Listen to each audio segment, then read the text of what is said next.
All right, so 2022's Werewolf by Night is a TV special made for Disney Plus by Marvel Studios and is the first in a line of what they are calling a Marvel Studios special presentation. So this Werewolf by Night, the TV special, Halloween special, I guess you can call it, is the first, and I believe the second will end up being the Guardians of the Galaxy holiday special, which, yes, will be made specifically for Disney Plus. And these kinds of things, they're like short films slash, I don't know, they're specials. And they're meant to introduce newer characters as well as just kind of build on already existing characters, which, we'll see with the holiday special. But yeah, right off the bat, I just want to say I am very congested right now. I still have COVID, still getting over it. A little bit better than my review for She-Hulk. I think I'm going to be able to get through this one a little bit easier, but yeah, still gotta warn you guys right off the bat because I'm still not at 100%. But yeah, Werewolf by Night, let's talk about it. It's directed by Michael Giacchino, who, correct me if I'm wrong, I know he's a composer, and I know he's composed music for a lot of the Marvel films, and possibly the TV shows as well, but I'm pretty sure that he actually composed the Marvel Studios intro as well. Could be wrong on that. Correct me if I'm wrong down in the comments below, but yeah, he is a very great composer and has done a lot of great work. And here he is directing this TV special, which it's very different from anything Marvel has ever done, but I'll get to that in a minute. I want to credit some other people here. The teleplay is by Heather Quinn and Peter Cameron, story by Heather Quinn, and the character of Werewolf by Night / Jack Russell was created by Gary Conway, Michael G. Plug, Roy Thomas, and Gene Thomas. And the cast we have here, we have Gail Garcia Bernal as Jack Russell, the Werewolf by Night himself, which I guess I should say itself. But it makes it very obvious from the poster and the trailer that this character is the werewolf. So no, it's not Andrew Garfield saying that he's not going to be in Spider-Man No Way Home. If you understand that reference, you're cool. But yeah, it makes it really obvious that he's the werewolf, not just with the trailers and the poster, but also just getting started with the special. Makes it very obvious which character is supposed to be the werewolf in this instance. So I think it would have been a little bit cooler if they were able to keep that a bit of a mystery and try to figure out who's who throughout the course of the special. But for sake of time, I kind of understand it. Also, for the sake of marketing, you got to be like, oh, this is going to be our Werewolf by Night. But I think it would have been cool if they would have left that a little bit more of a mystery. But, given that, on IMDb, we'd be able to see these names anyway, and that would spoil it enough. So if anybody really cared about that stuff and knew about the comics, then they would already know. And they would probably leak it online and talk about it on New Rockstars. But yeah, let's get into the other cast members here. We have Laura Donnelly as Elsa Bloodstone, which honestly, Gail Garcia Bernal is fantastic in this special. But the real standout to me is Laura Donnelly as Elsa Bloodstone. I remember hearing about this casting, not really knowing who she was. The only show I'm slightly familiar with that she was on is Outlander. But oh yeah, by the way, Gail Garcia Bernal, I think the only thing I've seen him in is Old, the M. Night Shyamalan film, but I thought he was pretty good in that. So the entire time I was watching, I was like, this guy looks so familiar. And then I look into his IMDb page and I'm like, oh yeah, he was in that movie. But yeah, Laura Donnelly in here is absolutely fantastic as Elsa Bloodstone and my favorite character in here. Honestly, I can't wait to see Gail Garcia Bernal and Laura Donnelly in the MCU again. But we also have Harriet Sansom. Can't talk right now. Give me a second here. A little burp. That's gross. Harriet Sansom Harris as Verussa, which I believe is the stepmother to Elsa Bloodstone. We have Eugene Bondurant as Linda. We have Leonardo Nam as Simon. We have Kirk R. Thatcher as Jovan. We have Carrie Jones as Man-Thing. We have David Silverman as the Flaming Tuba. We have Jacob Maya as Jake Gomez and Al Hamaker as Billy Swan. That is the entire cast for this special. Very small cast, but it makes sense with the runtime. It's only about like what 50 minutes, so you can only fit so many people into that time frame without making it feel like there's too many people in there.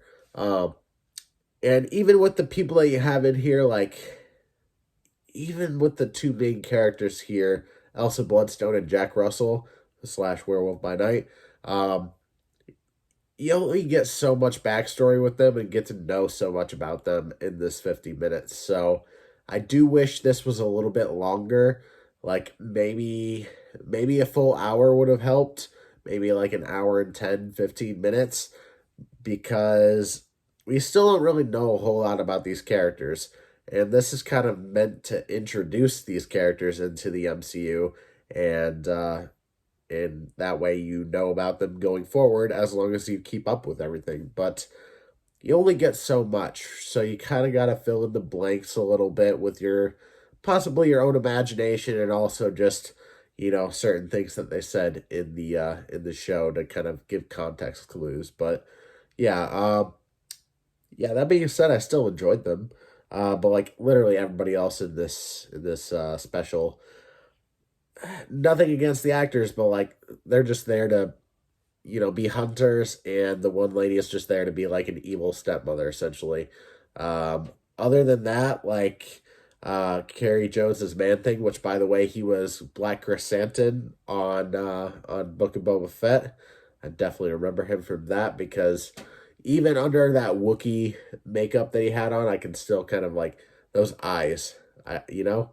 Something about his eyes. I was just like, that is so recognizable. But yeah, can't really tell here because the character is all CGI, but it's a very interesting character. I don't know fully how I feel about it yet, and I don't know quite where it fits into this world that they've built over these however many years, but I'm open to it for sure, and it feels like something we could have seen in Multiverse of Madness possibly. So, interesting character for sure. I'm sure a lot of people are going to be just in love with the character, almost like Baby Yoda a little bit, but not to that extent.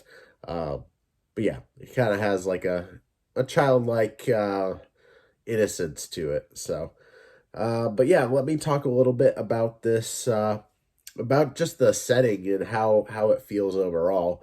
The music overall, like, oh my God, since it's Michael Giacchino, it's not surprising that the music really hits, but the music really hits in this I almost said series, in this special. Which, by the way, if this were a series, I don't think it would have worked. I've heard other YouTubers say this. I think 3C Films said this. If this was a series, it wouldn't have worked as well as having it being a TV special, just a one and done thing. It might have been Sean Chandler that said that, but yeah, I love the music in it just from the very beginning. It like sets the tone. They even kind of play around with the Marvel Studios intro a little bit there, and kind of add a more horror classic monster movie vibe to it. And just from that, it like kind of sets the tone for what else, like what's coming for the rest of the 50 minutes or so. But yeah, also if you haven't watched this yet, I'm not going to be doing like a spoiler talk on it or anything. It's like 50 minutes. If you want a huge spoiler breakdown or whatever, I always recommend going to New Rockstars. But me personally, when it comes to this specifically, I'm just going to kind of talk about how I feel about the special overall. But yeah, let me see here. I already said that Elsa Bloodstone's the standout to me. It's very violent and bloody for being in the MCU, which is something we're gonna have to get used to with shows like Daredevil, Born Again, and having the Deadpool having Deadpool come into the MCU. It's something that Marvel is gonna want people to like ease into in this Marvel Cinematic Universe. So starting it here, it just kind of sets the tone for what Marvel could do in the future. And given that this special is in black and white almost completely, they do mess around with color a little bit, kind of like they did in WandaVision, just a teensy bit. But yeah, I mean, just with the black and white aspects here, you can show more blood because it's not as red. it's literally just black blood. Or in some instances, it looks very, very white, or I don't know, a very vibrant color for some reason coming out of one character. But yeah, the with the darkness of the black and white, you can't really tell that it's. Well, I mean, you can tell that it's blood, but like at the same time, it just kind of looks like black sludge, so they can get away with it a little bit easier. But especially since it doesn't look as real, it's still, it's still the MCU, so it looks real enough. But they kind of make it just a little bit cheesy, just a little bit purposely, to give it that classic monster movie vibe. But with the updated effects and kind of the updated mindset for the way people are now, where they kind of just want to see that blood. Whereas back in the day, like you get it here and there, but like in a lot of movies, they really couldn't get away with as much. So, well, yes and no. I don't know. They can get away with things with certain things and couldn't get away with other things, but you know what I mean. Um, but yeah, I really love just how dark and gritty and bloody and violent that this is. It's not like the most violent thing you'll ever watch, but at the same time, it's not something I would necessarily recommend for younger kids. So I don't know if there's necessarily a. I would imagine if you're like on a child profile, this special wouldn't be available to you for good reason. But yeah, let me see what else I have here. It does take quite a while to see the werewolf, but once the werewolf does show up and transform, it's the best part of the whole special. And it lasts long enough to enjoy it, I guess you could say. The only gripe I have about this really is just the length of it. You don't get enough time to really get to know these characters, spend time with them, and then it kind of just feels like, oh, all right, so we're introducing them for a minute here. Yeah, kind of introducing what they're gonna go do. Hey, they go do it for a little bit, and then hey, they this thing happens, and then hey, this thing happens, and then yeah. I don't want to get into too many specifics here in case you haven't watched it yet, but I don't know. By the time you get to it, it's well over halfway over. And that's a little disappointing. I wish I could have gotten a little more. In fact, the whole theme of this review kind of in terms of this special is just like I feel like they could have done a little bit more. Given the time that they had, could they have done it? It would have been very difficult, but again, it's just that length there. I think it needed to be a little bit longer.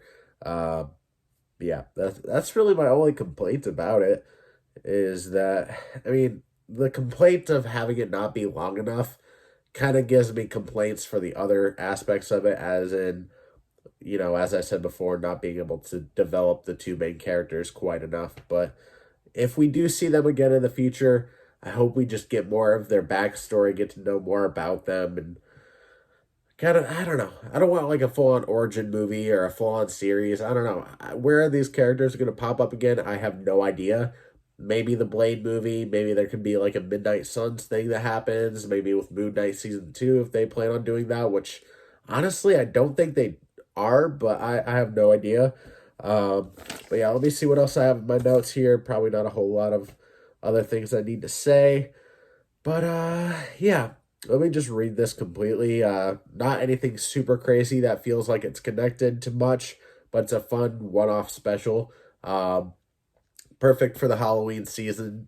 Watch it at night. It makes it feel more creepy. Um, if you're a fan of the classic monster movies, then you're gonna absolutely love this, especially if you like the kind of werewolf type of things. Um, I think I said this before, but no after or post credit scenes, so don't have to stick around for anything.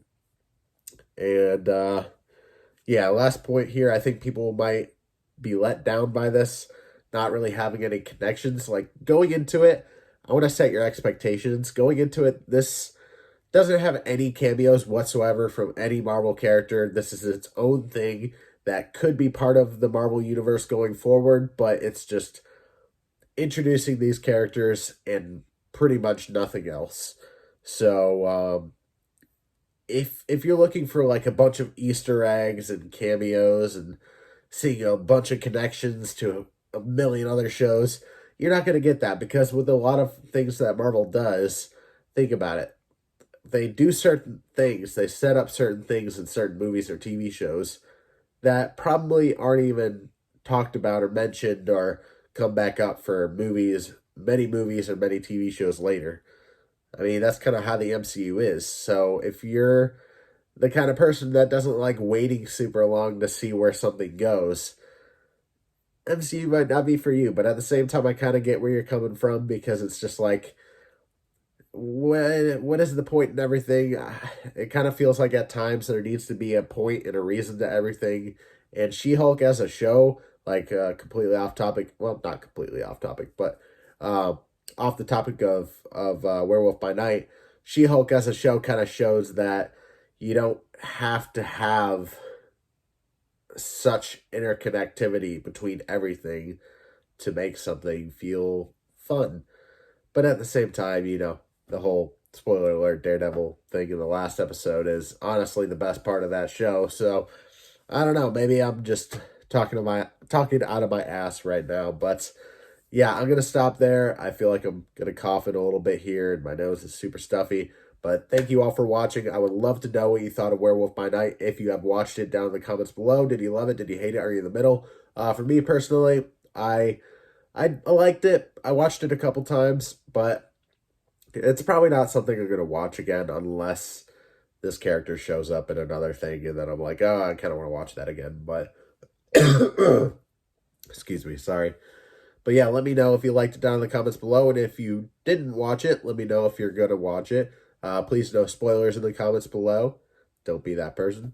Leave a like on the video, subscribe, hit that notification bell so you never miss an upload, and I will see you in the next video where I will be talking about a movie or TV show. So, see you later.